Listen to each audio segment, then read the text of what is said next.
This is Shaped for Law, a podcast series that plugs you into the world of legal technology. Join host David Fazackley, CIO of CTS, as he covers news and trends shaping the legal industry. Hello, my name is David Fazackley. I'm the CIO at CTS, and this is the Shaped for Law podcast series where we do an audience with, and today I'm doing an audience with the Chief Information Security Officer, CISO of Pinsent Masons, Mr. Christian Toon. Hello, Christian. Welcome. Hi, David. Thank you for having me. Most welcome, mate. It's good to see you. Yeah, likewise. And it's just hugely humbling that I tick your D&I quota for inviting a security professional onto this podcast. Well, you are our first. You are definitely ticking that Hopefully box. Not your last. No, absolutely. It's great being here, and I walked here from Liverpool Street, and I've been in your offices before. They're lovely, and all your staff are so welcoming, actually, and I know you're known for that very warm welcome me and the team had, so thank you for that. Although there's a huge hole I noticed on the way between Liverpool Street and here, there's this huge gouge out of the city where they're once again building a new skyscraper. I had a slight panic attack because I thought they gouged gauchos out, but then I turned the corner and there it was. I don't know why I was so upset about that, because I've not been to that gauchos in years, but it seemed to... Once you've had their steak, right, it's a hard one to forget. Yeah, absolutely, especially that one. But no, once again, a big open space. That was a friendly sort of space, is now another tower block in London, but that's not what we're here to sort of talk about. We're here to talk about all things security and more with someone who is an expert in the field. There you go, there's a compliment in your direction. I won't go that far. I'm trying my best, as we all are. Let's, before we get into it, let's tell our listeners something they don't know. What our listeners might not know about you. Do you have any dark secrets you want to tell us about, Christian? Right, that's confidential, David. I mean, you signed the NDA as much as everyone else did. Right, you tick the box. So, what do people not know? That's a tough one. I think I've got a rather interesting hobby on my CV. Okay, and you can tell this on camera, can you? This is allowed? Yeah, I think so. Okay, let's have it. I can always deny it in court after. Yep. I'm an avid lockpicker. Are you sure you can admit that on something? I've got no tools on me at the moment. Right, So you're I'm an avid lock picker. Some people do crosswords, Sudoku, brain puzzles, etc. For me, it's picking locks. Kind of goes a little bit with the kind of role and the territory, but it's... Or the antithesis of the role, isn't it? As a cybersecurity specialist, you actually pick physical locks, I think we're talking about now. It was a security event that I got into picking the locks. They'd chosen to kind of pull an event together, usual bits and pieces, and the sort of after-event entertainment was a masterclass in lockpicking. And since then, been hooked, so that's probably going back good 14, 15 years. And it is just a hobby, isn't it? Let's point that out to the listeners. You don't go round sort of... Just a hobby. But actually, listeners, if anyone gets locked out of your own house and you've got a bit of a problem, we'll ring Christian Toon at 2 a.m, and he should be able to come round and help you get into your... That's crazy, right? And people do, though. That's the worrying thing. So I don't phone you at 2 a.m, say I'm stuck on a crossword, but they'll phone me because I've talked about my passion for lockpicking. And now let's see how many views we get. But you might find that call rate goes up, mate. Yeah. Well, let's as you like the dark side of things, lockpicking, but for altruistic reasons, let's talk about your role a little bit and cyber. So, given that you're the CISO here at Pinsent Masons, let's talk about the market. Let's just sort of widen it up. And my question to you is your opinion on the funding and the investments and the seriousness that law firms take in cyber security. Simply, are they investing enough? Are they taking it seriously enough? I know it's a general and it's an open question. What's your opinion? On the investment front, it's kind of how much is enough. I mean, boards have invested in cyber and information security indefinitely, right? So it's at least 2007. And it's kind of only ever increasing. And I think that amount will only ever increase. It's a very subjective question to say whether the firm is spending enough or an organisation is investing enough in security. It comes down to their risk. As an industry, however, I think we've moved heaven and earth over the 5 years that I've been here. I think there's still a hell of a long way to go. And I say that because when I look across our peer group, we're still seeing the conversations around not enough resource, not enough investment, not taking it seriously enough. And I just think as a profession, we should be really on the ball with this. We're at the end of some very critical supply chains, and actually the confidentiality in the legal sector is no longer enough to protect our clients from digital harm. We need that investment in security. colleagues and peers in other organisations still grappling with the challenges of investment, resources and support to do some of the basic things. And you kind of think, well, why is that the case? So hugely fortunate that I've often described my role here as a unicorn CISO, that fabled creature, right? Where doesn't normally exist or only exists in stories, but the reality is here. I've got full support and backing from the board in both a presence and in investment, and it's hugely humbling with that. But actually looking across the sector, you don't think so? You think there's... It's not everywhere. I saw only this morning a piece of research that CTS has co-sponsored to CIOs, actually, of law firms, about 25 respondents. And when asked what their priorities are for the next 12 months, cyber investment and more cyber was prominent in almost everyone's responses. And interesting, knowing I was coming to see you today, I thought, well, that is interesting, because that actually demonstrates what you're just saying, that people wouldn't be prioritizing it if it had already for sure been done to the level. And given what is going on in the cyber world of cyber attacks and things, it's interesting to hear you say that actually our industry still isn't doing enough.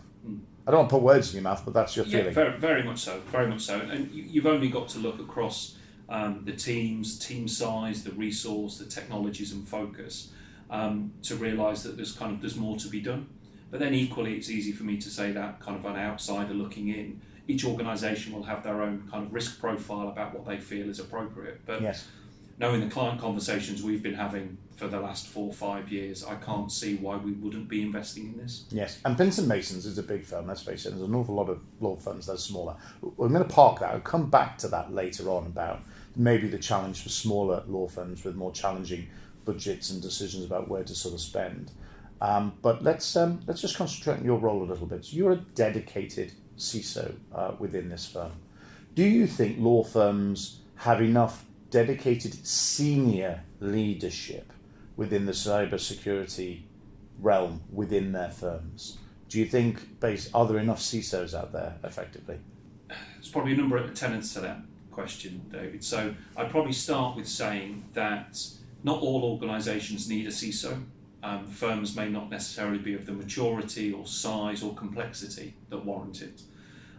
Actually having recognised security accountability, I think, is the key component there. Somebody that can understand and translate the risks into proportionate action for that organisation. If that is a CISO by title, then great, but equally it may form part and parcel of the role of a CIO or CTO, that actually, because of the size of the organisation or maturity of that particular firm, that they have that responsibility. But they need to have that. Someone they do. needs to have that responsibility. And would you feel that, again, like you've said, funding and prioritisation is perhaps not where it needs to be in the sector? You know, I'm going to challenge you to say yay or nay whether also senior leadership ownership of cybersecurity is not perhaps where it needs to be in the legal sector. In the sector, I mean, there's a lot of great firms doing some really good stuff. Okay, so I don't want to kind of step away from the work that is being done, but equally, the security conversation needs to be at the board, and they need to have a representative to help champion security and translate it to what it means to the business. We're not the only thing that a firm needs to worry about. There are a number of other kind of areas of focus, things that make the firms tick. But equally, security, as we're seeing now more than ever, especially from our clients, is becoming one of the single biggest things they want to talk to us about. So why would you not have that elevated to the right level within your organisation?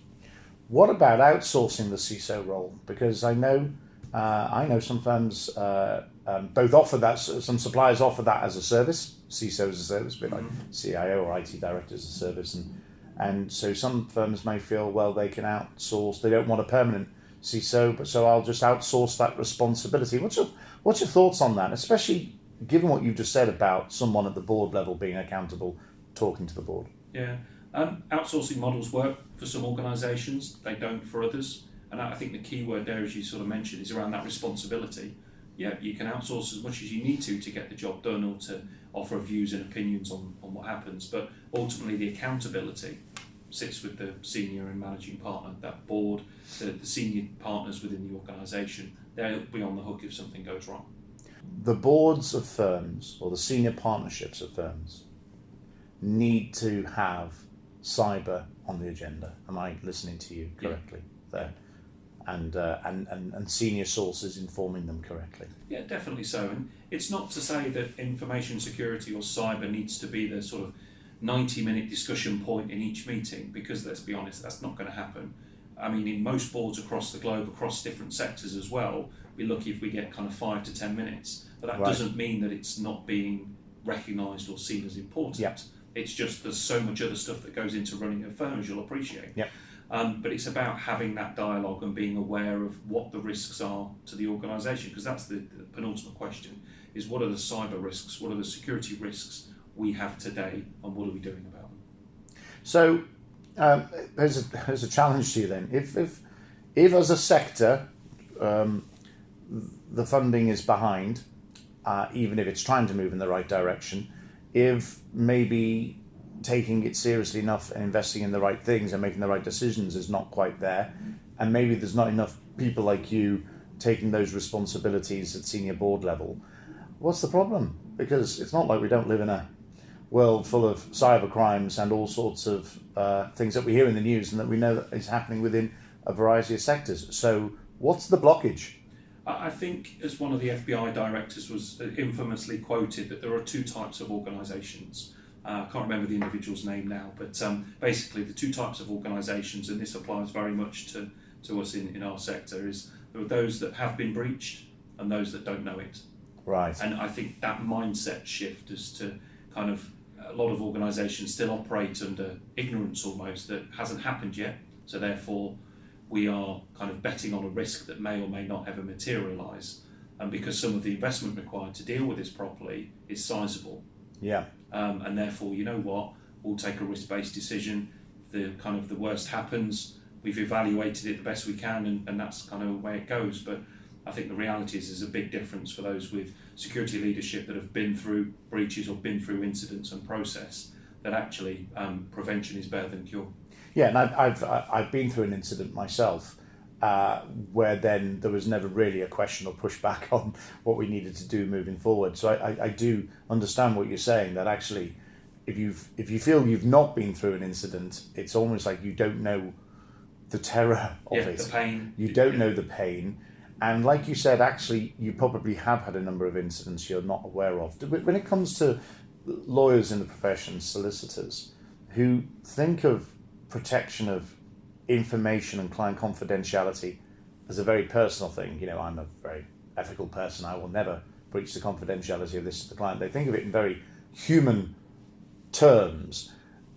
Perhaps, and I'm interested in your view on this, is that one of the problems, that they're not actually understanding why the technology and the platforms and the things they use must be built in a way that is as ethical as they are with what they think of as client confidentiality of data and things? Do you think, is that at play here in some of the resistance or not? Not so much in resistance, I think it's more in the understanding. So we're very fortunate that a large percentage of our end users, if you will, are regulated professionals in a profession that stands above many across the globe. And a big part of that is around confidentiality. And you're right, it's taken personally. They understand the need to keep those secrets, if you will, those items sensitive. Yes. The challenge has been around the transfer of that approach into the digital ecosystems that we now kind of rely on to run organisations. And that's the nuance. So extra security to protect a particular thing, say in a file transfer, is right to protect that confidentiality, but actually it's probably seen then by the end user as extra process, and why can't I just do X, Y, and Z, but I've got to do ABC first and then everything else. So it's a fine balance between us as educators around security, that we can enable them to do what they need to do in a secure fashion, and that we understand the security risks, because that's the tipping point. So if we go the other way, security just becomes a barrier, becomes the no department, and that's not good for our organisation or others. No, right? So, and actually, if you've just been through an incident, you can become the no department. Yeah, because I had a period of months where I was Mr. No. You don't want that. You don't Dr. want that. No within the firm. No, until I had to get past some things. I had to secure the firm, but I also emotionally had to get past through things and realise business needs to open up and needs to be able to do its job. It does. To become that, yes, but a great example is the barristers' chambers. I don't think any firm across the globe hasn't had a headache there. That's been focused and targeted by attackers that have resulted in a lot of resource being burned to remediate and to deal with those. Yes. But actually, from a business point of view, we can't say, oh no, we can't use that chamber, we can't use that barrister because their security is not good enough. Yes. Because that barrister may be the only one in the northern or southern hemisphere that does what they do, and therefore is needed to consult on a particular case. It is a challenge. And so how do you come around that? And my point being there is that, well, we'll do our due diligence, we'll do our evaluations of those as a supply chain entity, and we'll say, yes, we can use them, but these are the security risks, and actually put that back on the business to make that informed decision. We've seen that in CTS, in that because we look after barristers as well, and we've seen a number of those attacks. And what we've seen as a trend is more and more law firms saying to their chambers, I know barristers tend to be self-employed and therefore quite independent. And the risk is on them as individuals, not just as a chamber as well. But you really do need to lift your standards, because it's not just because we're insisting on it as a law firm, but our insurers are insisting on it. They're looking at the end-to-end ecosystem of data transfer now. Insurers aren't just interested in this is my experience of what I'm seeing out there. It's not good enough just for the law firm to say we are okay. The people we receive data from and who we process data with and who we pass it on to, including the barristers' chambers, if they're not okay and we know they're not, then we have to work with them to encourage them, or if the insurer is demanding it, then I know that some law firms have dropped some chambers because they've not moved quick enough.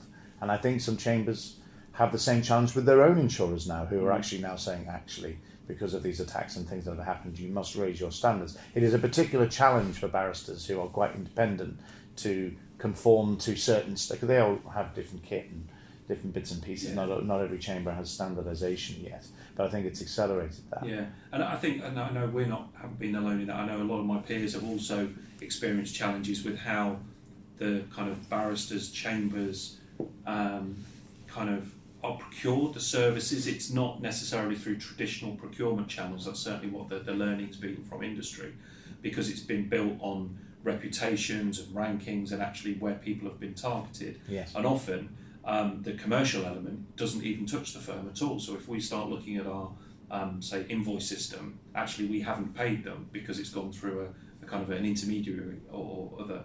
So it's been a real blind spot. And actually coming back to that kind of trusted status, that confidentiality status, barristers are no different. They get the importance of that, however, haven't applied that logic to their technology and their systems. Right. Let's just, we've been through, I'm not going to use the C word, I'm going to talk about the lockdown period where people went home. Mm-hmm. And law firms innovated more quickly a lot of them innovated more quickly digitally than they had done for some time. It was a great accelerator, and actually that's been a common theme in some of the audience with discussions I've had already. Mm-hmm. So, have we accidentally opened the door through our rush to get ourselves online, flexi working, hybrid working, working from home, buying new solutions in that do a great job of connecting with our clients and allowing our people to work digitally and remotely, and all of that good stuff that was very beneficial, and it's a shot of adrenaline in the arm of in the right direction.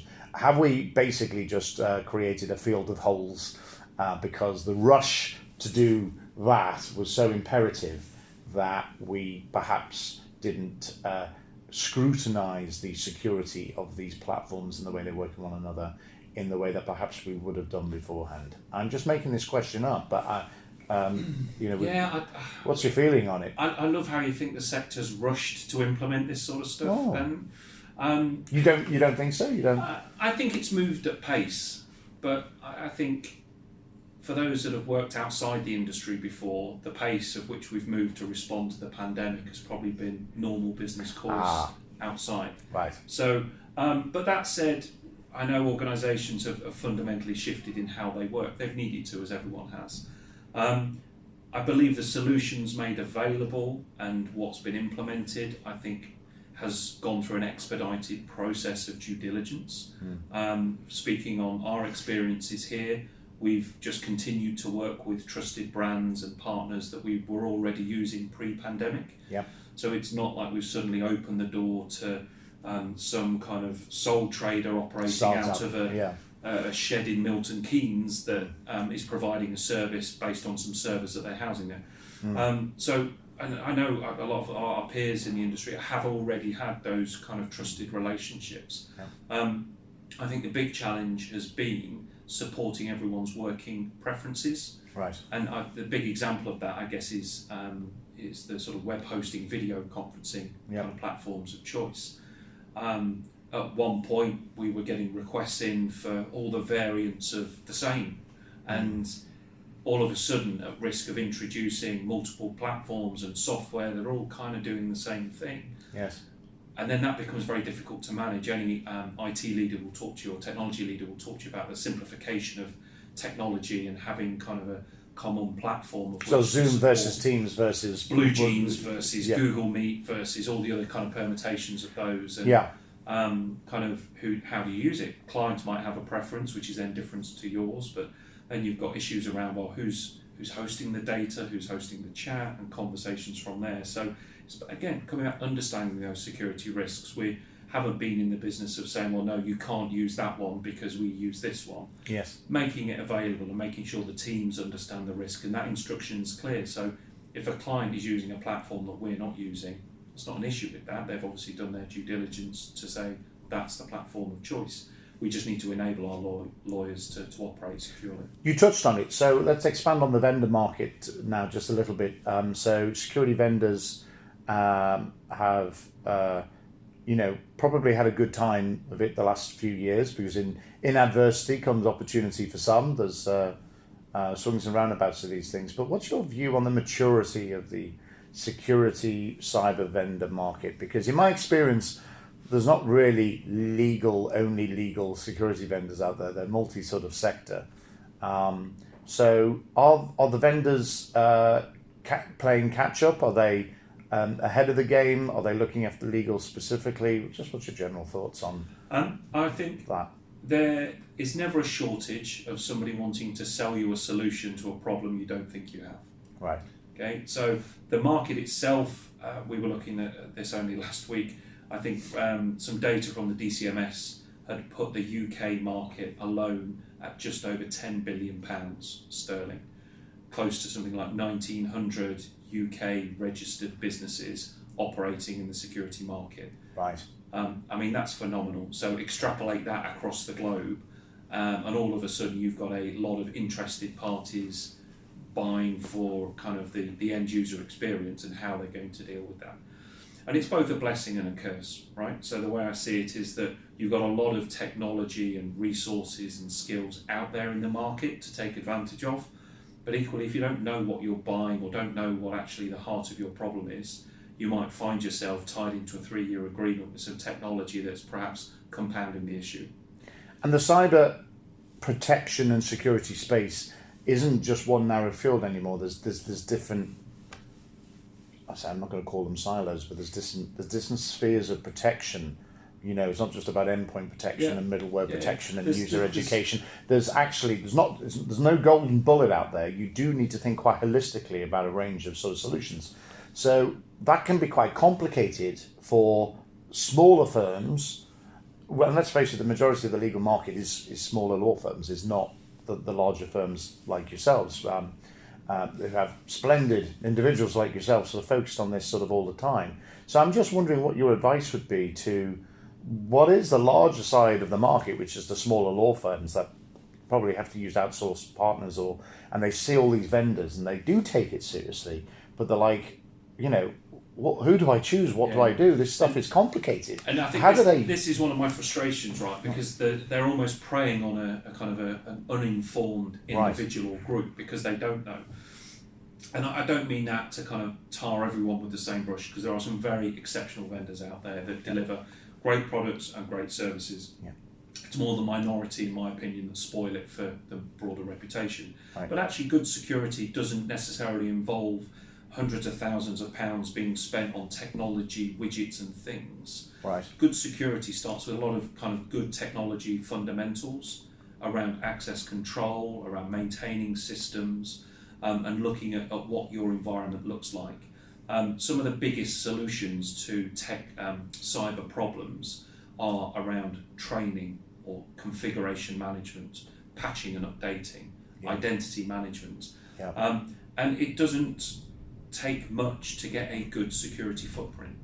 Right. What you then see is it being augmented by the EDRs or the XDRs, the extended detection and response or endpoint detection and response capabilities or forensic capabilities or monitoring, and there's always something else you could be doing. Yes. But actually understanding what you feel is right for your organisation may not necessarily mean millions of pounds of investment in shiny technology. It might just mean at the heart of it, good technology governance, good technology management, because the suites of tech that's bundled with, say, Microsoft, which is a very common platform across the industry, their antivirus, their configuration management, their policy management, updating, all of that environment works exceptionally well. Yes, they've invested a lot in that area. They've invested it well. If you get it right in terms of the configuration, if you don't tell it to do the things it should be doing, it's not going to. And that's where I think the industry kind of loses itself a little bit because of all the focus on the marketing around products and solutions out there. They're selling you something to fix an issue that, yeah, you could bolt onto it and it might help improve your security posture, but actually focusing on some of the fundamentals may actually give you a greater level of coverage. So where should senior partners, managing partners in smaller firms, or perhaps an IT manager who's not a security specialist, who should they be turning to for advice on this? Are there forums out there where people can go to get sound advice rather if they don't have it in-house as a capability? Yes, so definitely. And it's one of the things I absolutely love about this sector is it took me a while to find it, at least kind of 6-7 months in, but there is a fantastic group of security leaders, CISOs, heads of security engineers from most of the legal community. And we've got informal channels for chat, communication and collaboration. We've all got the same problem. And it's fantastic that we've now have continued to foster the relationships and the kind of the view that actually a rising tide raises all ships. The legal sector is a very sharing group, isn't it? We've come isn't it? together massively, and I've seen that only in my 5 years I've been part of it, and they were doing that even before. Yeah. So it's hugely empowering and hugely supportive, and we're conversations now about how we can help each other through breaches or kind of deal with some of these common problems. So join the networks, join the network groups, go to the conference groups. If you don't know where the networks are, I'll put myself out here now. Drop me a line on LinkedIn or kind of directly at CISO at pinsentmasons.com, and I'll help you, because signposting is sometimes an issue. Yes. But equally, some of those groups may still be inaccessible for a number of reasons for the individuals that want to reach out. Yeah. We're technology security people at heart. That might not necessarily kind of be the first step they want to take. For advice and guidance, my probably biggest kind of recommendation would be the National Cyber Security Centre for the UK. Yeah. Even if firms are based outside of the UK, there are some comparable entities in Europe and further afield, but our UK NCSC, homegrown, is absolutely on the money with their 10 steps, with their focus on security, and they make it easy to understand. And then that for me is the big differentiator, because a lot of the time you can get caught up with TLAs and not know your TLA from your EDR, and it just confuses people. Yes, there's a lot of terminology, there's a lot of abbreviation, there's a lot of... And they dumb it down to a level that even the smartest lawyer can understand. And it really kind of makes they're leagues above a lot of their international... It's a good source of information. And it's free, okay? So right. Then from there, if you're still wanting that kind of trusted advice as to where to go, again, there are sources we can kind of, again, happily to help kind of nudge in the right direction, completely kind of pro bono and no vested interest. But there are reputable organisations out there that are genuinely interested in helping you deal with that. Great. And that's the thing, because the marketplace is so awash with vendors that ultimately are trying to pre-IPO or trying to maximise. You can't see the woods for the trees, and you don't understand what's Exactly. what type of trees there are in the first place. So, yeah, that type of guidance is really useful, I'm sure, to our listeners. Okay, let's move on a little bit. Let's try and spook our audience a little bit, if they're not spooked already. Is there going to be a big global cyber doomsday event, in your opinion? We have seen in the last 10 years some rather significant events, the NHS events, and then the attacks against countries and industries, and I think the American oil pipeline, and there's been some significant events that have had impact. But is there a biggie? Is there one that actually it's more impactful? Do you think they've had those events you mentioned there? They've had significant impact, but are they significant events really?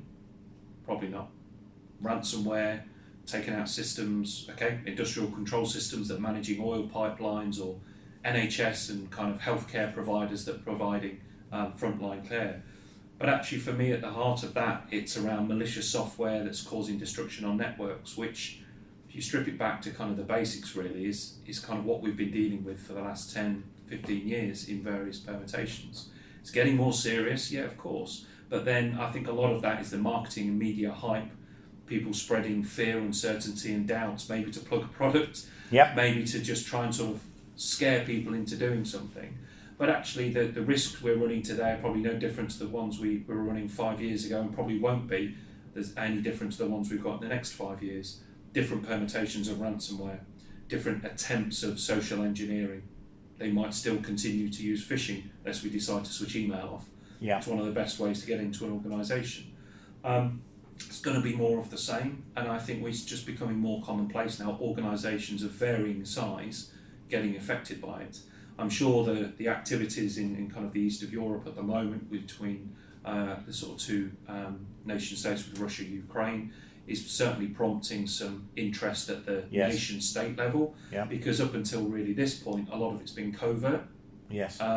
Whereas now we're seeing more overt activity. Yes. But at the moment, it's still quite linear. We're not seeing anything outside of the kind of Russia-Ukraine kind of direction. But it does make you think about how the nation-state cyber toolset leaks out and then is repurposed for a criminal mindset. By the criminals. You've got the both, and I think I have a view also that as technology standardizes as it does and becomes more open, as we want our technology to be a little bit more open architecture so it talks to one another, I feel that we're creating more single points of failure for very legitimate reasons for what you want your solutions to do with one another. Perhaps creates more impactful single points of failure. This is just my take now, and I know obviously I'm here asking you your take. I think we may see some big events happen. I think that is without question. I kind of, in my mind's eye, I feel that we have phishing, we have ransomware, we have business email compromise or invoice fraud, and all the different sort of permutations of cyber headaches. I do think we are perhaps due a big cyber event, but not what we've seen before.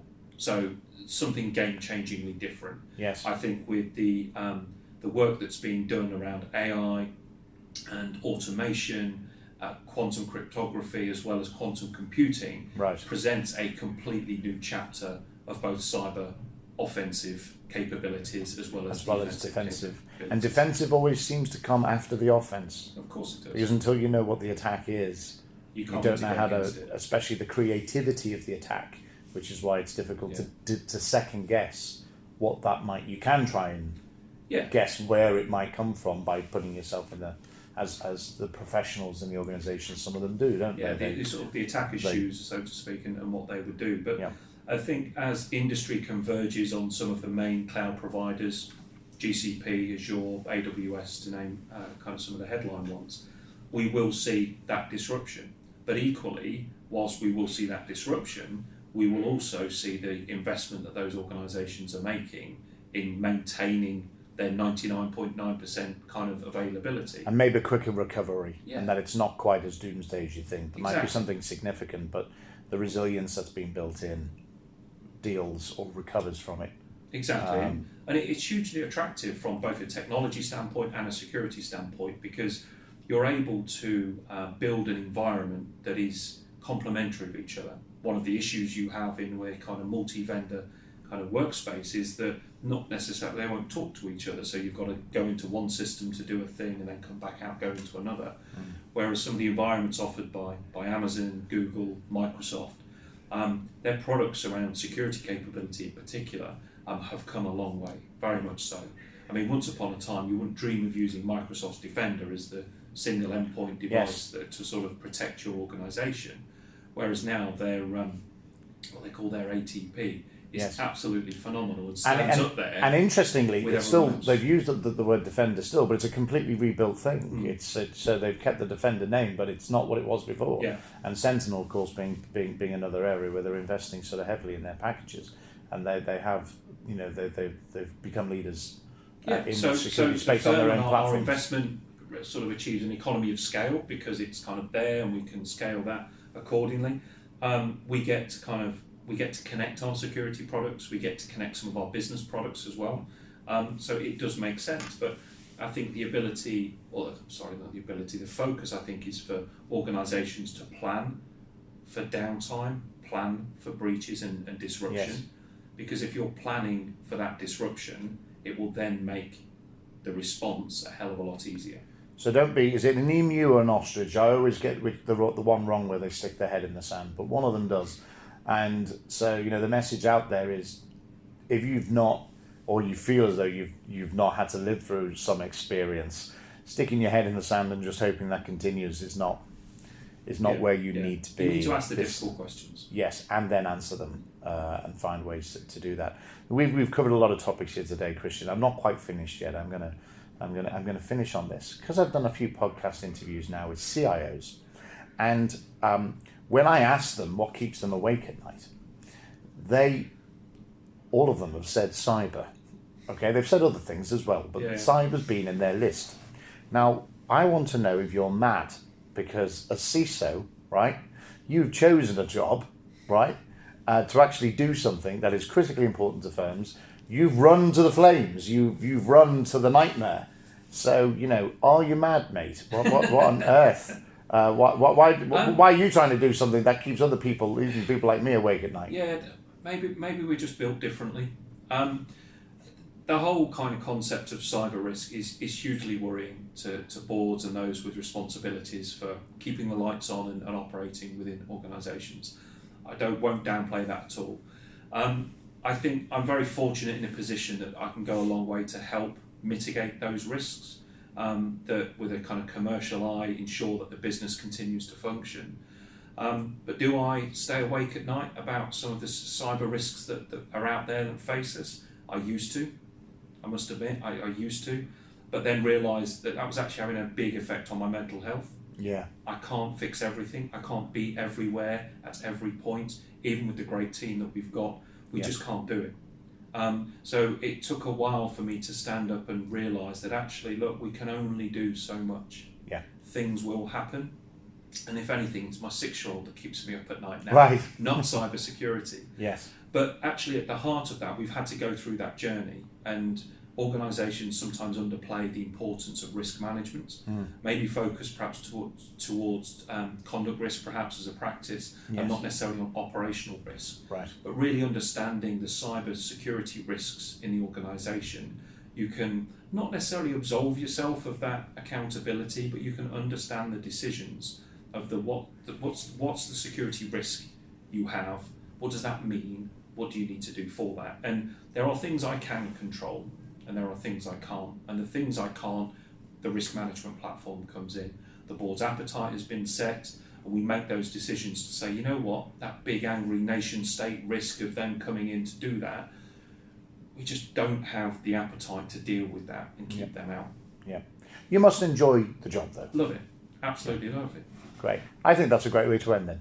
So, Christian, thank you very much for the time that you spent with us today talking about these very important topics, and I certainly think that our listeners are going to hopefully glean quite a lot from that, actually, depending on the size of law firm you are and what you do, but hopefully they've found something today in what I hope what so, you, yeah. what And you've said. as I've said, if anyone's wanting to reach out and connect, to talk about what they can do or what those steps would be, we've been through the pain here and we're now on the other side. We've got an award-winning team and it's fantastic and hugely proud of what we've been able to accomplish, but it's taking that first step.